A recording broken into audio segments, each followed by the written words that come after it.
ഇവിടുന്ന് ആന ഇറങ്ങി വരുമായിരുന്നു. ഇവിടുന്ന് ആന ഇറങ്ങി വന്നപ്പോൾ ഈ പാടുണ്ട്. വണ്ടി ഞാൻ അവിടെ ചവിട്ടി.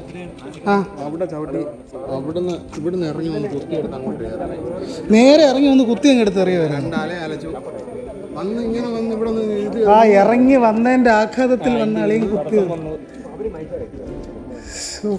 റോഡിൽ ഇവിടെ നിർത്തിയ വണ്ടി ഇവിടെ നിന്ന് തള്ളി അവിടെ കൊണ്ടുപോയത്. നമ്മൾ വടശ്ശേരിക്കരെ പോയിട്ട് 11,000 വിളിച്ച് ചെറിയ ആവശ്യം അവിടെ പോയി വന്ന് ഡീസൽ മേടിച്ച് കയറി വന്നു. ഇതിലെ ഇങ്ങനെ വന്നപ്പോൾ ഇവിടെ വന്നപ്പോഴാണ് ആന അതിൽ ഇറങ്ങി വരുന്നുണ്ടായിരുന്നു. ഞങ്ങൾ വന്നപ്പോഴത്തേക്ക് ഇവിടെ വന്നു. അപ്പം ഇവിടെ ചവിട്ടി നിർത്തിയ കൂട്ടത്തിൽ തന്നെ ഓടി വന്ന് കുത്തി ഇവിടുന്ന് കുത്തി വണ്ടി പൊക്കി കിളത്തി നേരൊക്കെ അവിടെ നീക്കി വെച്ചു. വെച്ചിട്ട് പിന്നെ അവിടെ വന്ന് താഴെ തിരിഞ്ഞിറങ്ങി അതിലേക്ക് പോകും. അത് കഴിഞ്ഞാൽ ഞങ്ങൾ വെളിയിൽ ഇറങ്ങി. നിങ്ങൾ വണ്ടിക്കകത്ത് തന്നെ ഇരിക്കുകയാണ്? വണ്ടിക്കകത്ത് തന്നെ ഇരിക്കുക. ഇറങ്ങാനുള്ള ഗ്യാപ്പ് കിട്ടിയില്ല.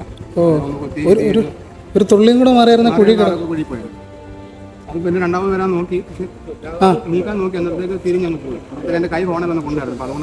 ഹോൺ അടിച്ചായിരുന്നല്ലേ? ഓക്കെ. ആ മേളിൽ നിന്ന് ഇറങ്ങി വരുന്ന വരവായിരുന്നല്ലേ? കാണത്തില്ല. ഇവിടെ വന്നപ്പോഴാണ് ആന അവിടെ നിന്ന് ഇറങ്ങി വരുന്നുണ്ട്. ഇറങ്ങി വരുന്നത്. അന്ന് വന്ന ഇത് തന്നെ കുത്തി നീക്കുമായിരുന്നു.